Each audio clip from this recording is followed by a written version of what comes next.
12th ਦਾ result CBSE ਦਾ ਆ ਚੁੱਕਿਆ ਹੈ ਤੇ ਸਾਡੇ ਨਾਲ ਹਿਊਮੈਨਿਟੀਜ਼ ਦੇ ਵਿੱਚ ਟੌਪ ਕਰਨ ਵਾਲੀ 99.2% ਦੇ ਨਾਲ ਮੰਨਤ ਸ਼ਰਮਾ ਹੈ। ਮੰਨਤ ਬਹੁਤ-ਬਹੁਤ ਮੁਬਾਰਕਬਾਦ ਸਭ ਤੋਂ ਪਹਿਲਾਂ। ਤੇ ਐਕਸਪੈਕਟ ਕਰ ਰਹੇ ਸੀ ਇੰਨੀ ਪਰਸੈਂਟੇਜ?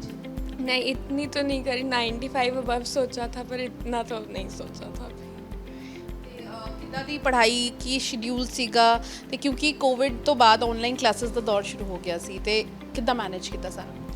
ऑनलाइन क्लास तो अच्छी लगती थी, मतलब फिर हम खुद अपने हिसाब से कर सकते हैं। बाकी ऐसे इतना 10-12 आवर्स इतना नहीं पढ़ी, 2-3 आवर्स डेली, बट कंसिस्टेंसी रखी थी तो इसलिए ताकि एंड में रश ना करना पड़े बस। प्रेशर था थोड़ा बहुत?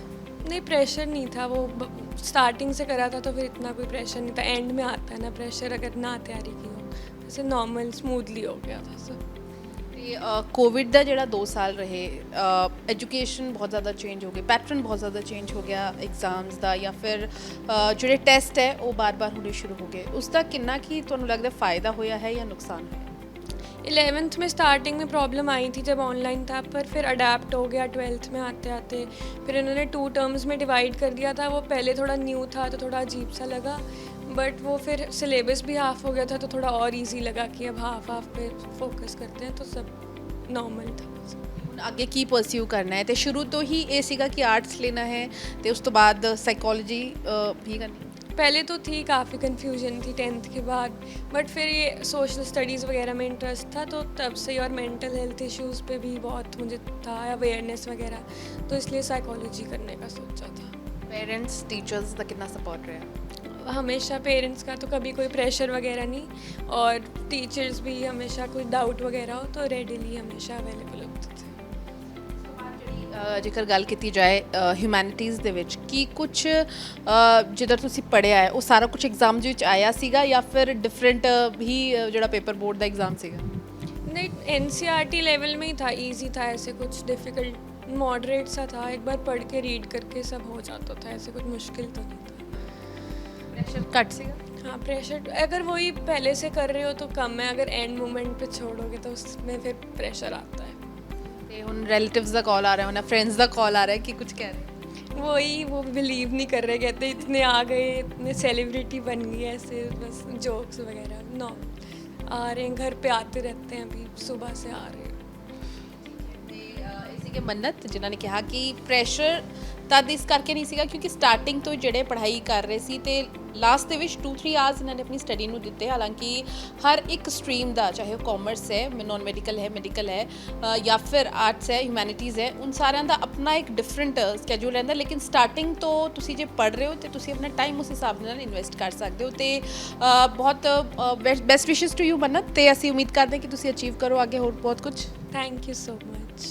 ਤੇ ਮੰਨਤ ਦੇ ਨਾਲ ਗੱਲਬਾਤ ਕੀਤੀ ਤੇ ਇਹ ਸਾਰੇ ਟੌਪਰਸ ਨੇ ਜਿਨ੍ਹਾਂ ਨੇ ਟੌਪ ਕੀਤਾ ਹੈ ਟਰਾਈ ਸਿਟੀ ਦੇ ਵਿੱਚ। ਹਾਲਾਂਕਿ ਜਿਹੜਾ ਸੀਬੀਐਸਈ ਦਾ ਫਾਈਨਲ ਇੱਕ ਜਿਹੜਾ ਰਿਜ਼ਲਟ ਆਣੀ ਰੀਜਨ ਵਾਈਜ਼ ਉਹ ਹਾਲੇ ਆਣਾ ਬਾਕੀ ਹੈ ਕਿ ਕਿਹੜੇ ਬੱਚਿਆਂ ਨੇ ਕਿਹੜੇ ਸਕੂਲ ਤੋਂ ਜਿਹੜਾ ਹੈ ਟੌਪ ਕੀਤਾ ਹੈ। ਮੰਨਤ ਦੇ ਪੇਰੈਂਟਸ ਵੀ ਸਾਡੇ ਨਾਲ ਗੱਲਬਾਤ ਕਰਦੇ हैं। मैम, जब रिजल्ट पता लग गया तो what was your first reaction? मेरे तो रोंगटे खड़े हो गए थे, मैं बहुत खुश हुई।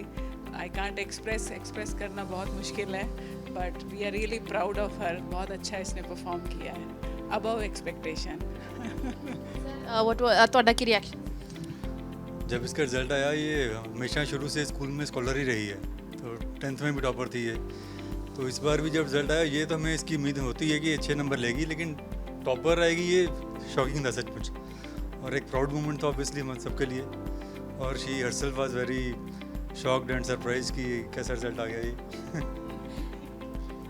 ਅਕਸਰ ਕਹਿੰਦੇ हैं कि पेरेंट्स ਦਾ ਪ੍ਰੈਸ਼ਰ ਰਹਿੰਦਾ ਹੈ ਕਿ ਇਹ ਸਟਰੀਮ ਲੈਣੀ ਹੈ, ਸਾਇੰਸਿਸ ਤੋਂ ਜ਼ਿਆਦਾ ਪ੍ਰੈਸ਼ਰਾਈਜ਼ ਰਹਿੰਦਾ ਹੈ। ਤੁਸੀਂ ਕਦੇ? नहीं, हमने बच्चे पे छोड़ा जो बच्चे की चॉइस है। उससे बात की, उसकी काउंसलिंग भी कराई, और उसके बाद डिसीजन उसका था कि मुझे जो है ह्यूमैनिटी लेना है। कई बार होता है कि साइंस में जाना बच्चे ने, बट बच्चे का जो इंटरेस्ट था उसको हमने गो हेड बोला। और she is a self driven child, ये खुद ही पढ़ती है, इंडिपेंडेंट है, ये इसकी स्ट्रेंथ है। ਬਟ ਪੇਰੈਂਟਸ ਦਾ ਵੀ ਸਿਰ ਉਨਾ ਹੀ ਰੋਲ ਰਹਿੰਦਾ ਹੈ, ਖਾਸ ਕਰ ਬੱਚੇ ਨੂੰ ਉਠਾਉਣ ਦੇ ਲਈ, ਕਹਿਣ ਦੇ ਲਈ ਕਿ ਪੜੋ। ਕਦੇ ਜ਼ਰੂਰਤ ਪਈ? इस बार क्या हुआ था, ये ऑनलाइन क्लासेस के चक्कर में ना काफ़ी कुछ अपसेट हो चुका था। बच्चों के लिए भी सब कुछ नया था, ये नया फॉर्मेट ऑनलाइन का क्लासेस का, और 11 तो सारी ऑनलाइन गई है, तो स्कूल के यूज़ टू भी नहीं थे ये। और जो रिटर्न एग्ज़ाम्स हैं उसके यूज़ टू तो है ही नहीं थे, वो थोड़ा सा लिख के हाथ तक जाते हैं, तो तो वो ऑब्वियसली सब बच्चों के साथ वही होगा। तो मेरी प्रायोरिटी बस यही थी कि आप अपना एफर्ट करते रहो और मेंटली और फिजिकली प्रिपेयर करो अपने आने वाले एग्ज़ाम्स के लिए। उसमें आप नोट्स बनाओ, अपनी रिटन प्रैक्टिस करो आप, क्योंकि पेपर में तो करनी पड़ेगी। यही छोटी छोटी चीज़ों में फ्लो बनता गया इसका, और ये कंसिस्टेंसी के साथ लगी रही अपना। 2 ਸਾਲ ਬਹੁਤ ਡਿਫਿਕਲਟ ਰਹੇ ਬੱਚਿਆਂ ਵਾਸਤੇ ਕੋਵਿਡ ਤੋਂ ਬਾਅਦ 2020 ਤੇ 2021। ਉਸ ਤੋਂ ਪਹਿਲਾਂ 10th ਕਲਾਸ ਇਹਨਾਂ ਨੇ ਪਾਸ ਆਊਟ ਕੀਤੀ ਹੋਣੀ। ਬੋਰਡ ਐਗਜ਼ਾਮਸ ਦਾ ਪੈਟਰਨ ਚੇਂਜ ਹੋ ਗਿਆ ਤੇ ਮਾਰਚ ਵਿੱਚ ਐਗਜ਼ਾਮ ਹੁੰਦੇ ਸੀ, ਉਹ ਵੀ ਲੇਟ ਹੋ ਗਏ। ਉਸ ਦੇ ਨਾਲ ਡੀਲ ਕਰਨ ਦੇ ਵਿੱਚ ਕੋਈ ਦਿੱਕਤ ਪਰੇਸ਼ਾਨੀ ਆਈ ਮੰਨਤ? नहीं, मन्नत हर चैलेंज को बड़े प्लेजर से एक्सेप्ट करती है, तो इसने अपने टाइम को अच्छे से मैनेज किया और सिंसियरली मैनेज किया। तो हम लोग यही कह सकते हैं कि हमने सिर्फ गाइड किया है और रास्ते पे खुद अपने आप चली है, सेल्फ ड्रिवन रही है। तो टफ़ पीरियड था, कोविड का पीरियड टफ़ था, लेकिन थोड़ा सा अगर पेरेंट्स हैं, एल्डर्स हैं घर में, तो एक बच्चा चैनलाइज रहता है, तो इस तरह से वो टाइम वेस्ट नहीं करता। तो इसको टाइम मैनेजमेंट मालूम है कि मुझे मैनेज कैसे करना है, तो शी इज़ गुड। ना मैम की फिजिकल क्लासेस नहीं हो पाई तो बच्चों को आदत सीगी उस चीज़ की? एक्चुअली उसका अफेक्ट पड़ा है, जैसे हर टाइम ऑनलाइन पढ़ रहे हैं बच्चे, फ्री टाइम में भी ऑनलाइन मूवीज़ देखना, सब कुछ ऑनलाइन, तो आइज़ पे अफेक्ट पड़ा है, इसके आइज़ पे नंबर बढ़े हैं वो एक साइड इफ़ेक्ट है इसका। लेकिन इसने उसको कोप अप कर लिया, समझ गई सिचुएशन ऐसी है, सबके साथ ऐसे ही है। थोड़ा बोरिंग भी होता था कई बार, क्लास में बच्चे शरारतें भी कर रहे हैं ऑनलाइन क्लासेस में, ये भी होता था। लेकिन समहाउ फिर हस्बैंड ने काफ़ी गाइड किया कि अपनी राइटिंग स्कूल मत छोड़ो, कभी ऑफलाइन पेपर हो तो उसमें दिक्कत ना आए, तो उसने अच्छे से परफॉर्म किया। ਹੁਣ ਰਿਲੇਟਿਵਸ ਦੇ ਕਾਲ ਆ ਰਹੇ ਹੋਣੇ ਹੈ ਨਾ, ਤੇ ਕੀ ਕੁਝ ਕਹਿ ਰਹੇ हैं? खुश हो रहे हैं, बहुत खुश हो रहे हैं। दे आर वेरी हैप्पी कि मैं प्राउड फील कर रहे हैं मन्नत के लिए, और हमारे लिए तो प्राउड मोमेंट है ही है। अभी भी कॉल्स आ रही थी, अभी आपके इंटरव्यू आने से पहले भी बात कर रही थी मैं